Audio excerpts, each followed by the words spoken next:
Torniamo a parlare sempre con le nostre ospiti di infortuni sul lavoro. Vorrei ridare la parola appunto alla nostra collegata segretaria Silvana Fanelli, segretaria della CGIL del Veneto, per parlare sempre di questo spaccato di infortuni nella regione del Veneto. Quindi vediamo anche l'altra slide di supporto.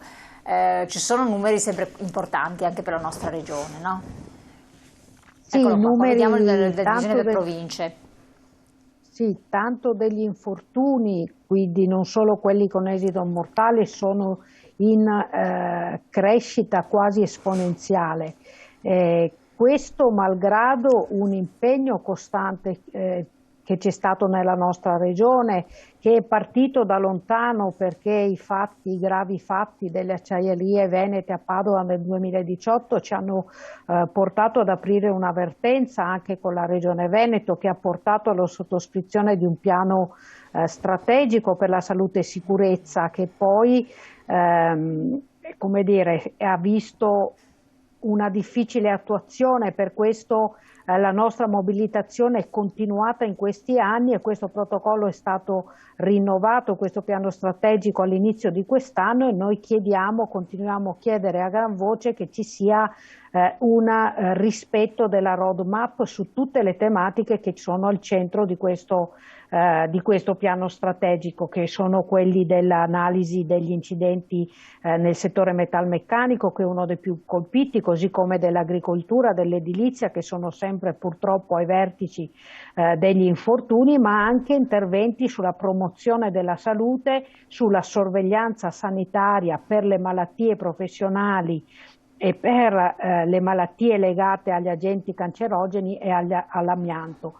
Ma la situazione generale del Paese ci ha portato nel corso del mese di settembre a decidere che era il momento anche di tornare in piazza unitariamente per una grande manifestazione nazionale, perché, come dicevo prima, il tema del lavoro e della sicurezza del lavoro deve tornare al centro dell'agenda politica di questo Paese. Assolutamente. Chiedo il supporto dell'altra slide perché vediamo anche, se non sbaglio, uno spaccato per quel che riguarda l'età, e allora qui chiedo appunto l'intervento di Nadia Carniato, perché vediamo delle incidenze particolari a seconda del cambiamento di età, no?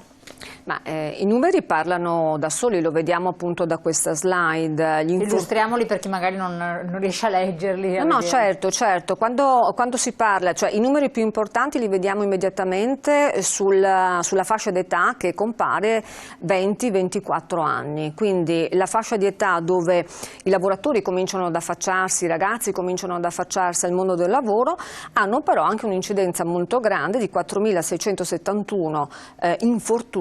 Questi sono i numeri da gennaio ad agosto 2022, in aumento rispetto a quelli che possono esserci nel 2021, che sono 3.948, quindi si conferma quello che diceva la collega Silvana prima sul fatto che gli infortuni stanno andando veramente in aumento, e sono soprattutto i giovani, e qua ci poniamo appunto delle domande: per quale motivo il giovane appena incontra il mondo del lavoro ha subito questa realtà, affronta subito questa realtà. Ma un dato molto importante... Addirittura alcuni durante il tirocinio.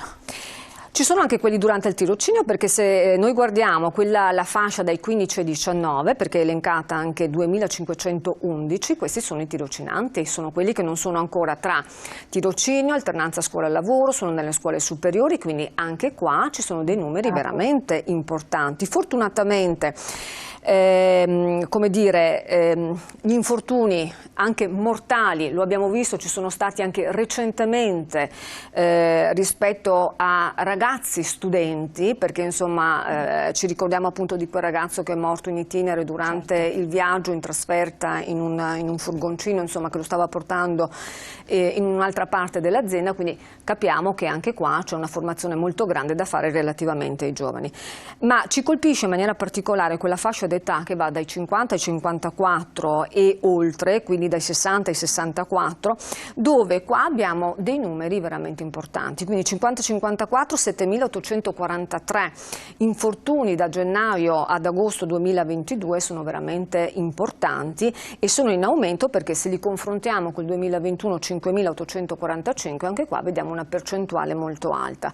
Allora, che cosa succede? Cioè, il ragionamento che dobbiamo fare qua, soprattutto per dai 50 anni in su a tutte le persone che si avvicinano in qualche modo alla pensione, è quello che la sicurezza sul lavoro e i documenti, naturalmente il documento di valutazione dei rischi, deve improntarsi assolutamente anche in base all'età e alle capacità fisiche e anche psicologiche che la persona cambia con l'andare del tempo. Quindi non possiamo più pensare che una persona nella logistica, invento la logistica per fare un esempio, possa essere sottoposto a carichi di peso come poteva essere quando aveva 25 anni o 30 anni. Quindi ci deve essere un aiuto innanzitutto di meccanico, anche quindi di automazione di determinate operazioni, dall'altra parte anche una rotazione delle mansioni in altri casi, ma soprattutto anche un pensare di come poter in quell'ambito lavorativo agevolare la fascia d'età, insomma, che sta andando avanti.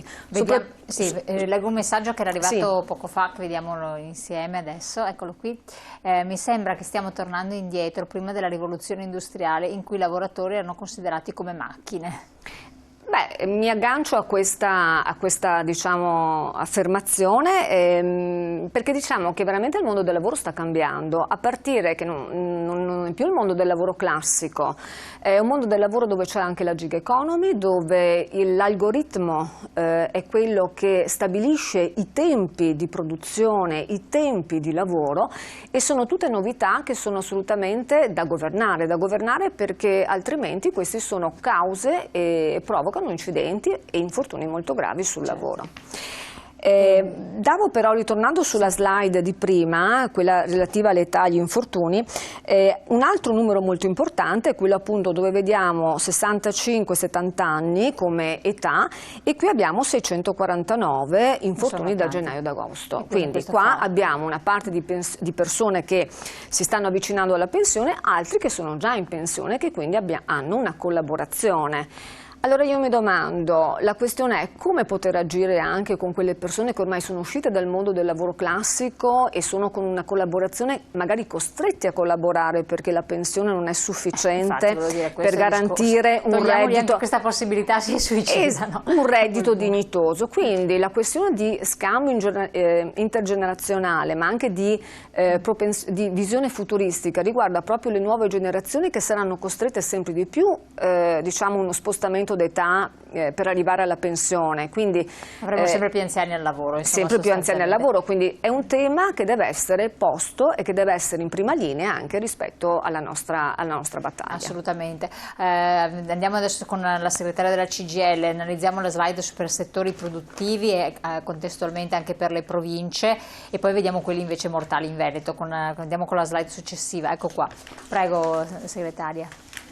Sì, noi vediamo che c'è una distribuzione, insomma, chiaramente anche legata alla dimensione della provincia. Il dato però che emerge chiaramente in tutte le province è che gli infortuni rispetto allo stesso periodo del 2021 crescono in tutte le province. Questo legato alla crescita dei ritmi di produzione, però lì dobbiamo fare un ragionamento, davvero fermarci tutto insieme, di rapporti di corretta e concreta collaborazione permanente tra le parti sociali, cioè le organizzazioni sindacali, le parti datoriali, ma anche gli enti e gli istituti di vigilanza, perché su questo tema dobbiamo tutti avere lo stesso obiettivo, non possiamo andare contrapposti. La salute e la sicurezza dei luoghi di lavoro deve essere un obiettivo comune. Per questo serve creare questa collaborazione, serve che si investa anche negli istituti di vigilanza, sia in termini di un aumento dei controlli, ma anche in termini di una fattiva collaborazione con gli altri enti, istituti, soggetti coinvolti nella sicurezza del lavoro. Chiedo l'altra slide anche alla regia, in modo tale che si vedano anche quelli dei morti sul lavoro, sempre con la stessa logica. Prego, segretaria. Sì. Stare su fronti opposti non aiuta nessuno e torno al ragionamento. Pensare che la salute e sicurezza sia un costo da tagliare è un errore, come dire, quasi di inciviltà in questo Paese. Nella nostra regione vedete che gli infortuni anche mortali sono purtroppo in costante crescita su un dato, quello del 2021, che non era certo un dato ai minimi storici e no, quindi siamo a numeri superiori anche rispetto al 2020 e al 2019. Purtroppo questo dato, perché le cronache di questi giorni ce l'hanno detto, è destinato a crescere, perché nel mese di settembre oltre al gravissimo incidente al ragazzo in alternanza scuola-lavoro, ci sono stati altri incidenti nel nostro territorio, un rider tra Mestre e Treviso, ma anche la scorsa settimana in un'azienda nel Vicentino. Insomma, i dati purtroppo sono in crescita, bisogna tutti fermarsi e ragionare di come si fanno degli investimenti sulla vita delle persone e per garantire che si ritorni a casa da lavoro. Ecco, c'era un messaggio che era arrivato, vediamolo se la regia lo può rimettere in onda. Più ci avviciniamo alla pensione, maggiori sono gli infortuni. Questo cosa ci vuole raccontare? Bisogna rivedere gli anni in cui si deve andare in pensione, forse anticipandoli. Grazie. Segretaria. Ma sicuramente è un tema... Vai Nadia. No, lo dico nel senso che come SPI è uno degli argomenti che stiamo portando avanti nelle nostre richieste sulla questione della riforma del sistema delle pensioni, ma soprattutto perché non è semplicemente l'anticipo, ma anche cercare di dare maggior reddito alle pensioni in maniera tale che effettivamente quando una persona arriva al fatidico traguardo non debba più essere costretta ad applicare delle collaborazioni, perché i numeri li abbiamo visti, ci sono degli infortuni anche sulle persone che fanno collaborazioni dopo i 67, dopo i 70 anni, quindi è veramente una delle questioni che stiamo portando avanti. Sottolineo però ecco, che siccome una delle questioni che noi cerchiamo di portare avanti sulla riforma delle pensioni è veramente anche quella di aumentare il reddito, perché infatti è quello il discorso, perché sennò altrimenti assolutamente, altrimenti non riusciamo a dare una risposta completa, quindi va abbinato reddito, aumento del reddito e naturalmente anche flessibilità di uscita in maniera tale che sempre di più si riesca a dare risposta a questa, situazione. Infatti, segretaria, chiedo a lei Fanelli, tante persone adesso sono ancora nell'ambito del dire non vedo l'ora di andare in pensione perché tanto sanno che avranno una pensione, se uno ha versato i contributi, anche dignitosa, però quando parli con le fasce più giovani non hanno questo grande desiderio, perché chi ha visto la propria proiezione pensionistica non ha nessuna intenzione di arrivare a quell'età drammatica in cui poi ti trovi in miseria totale, per cui viene anche da sorridere, perché se tu fai andare in pensione prima ma ci vai con 500, 600, 700 euro, che cosa stai a fare in pensione? Cioè non vivi, neanche le bollette riesci a pagare, un affitto, per cui c'è un po' una contraddizione nella cosa, è da valutare, sono valutare tanti aspetti. Io ridò nuovamente la parola, segretaria, però devo andare prima in pubblicità, così dopo vediamo anche le vostre richieste che sono molto interessanti, dei sindacati CGIL e CISL a livello unitario, che rivolgerete alle istituzioni, in modo particolare in occasione della manifestazione di sabato 22 a Roma. Andiamo in pubblicità.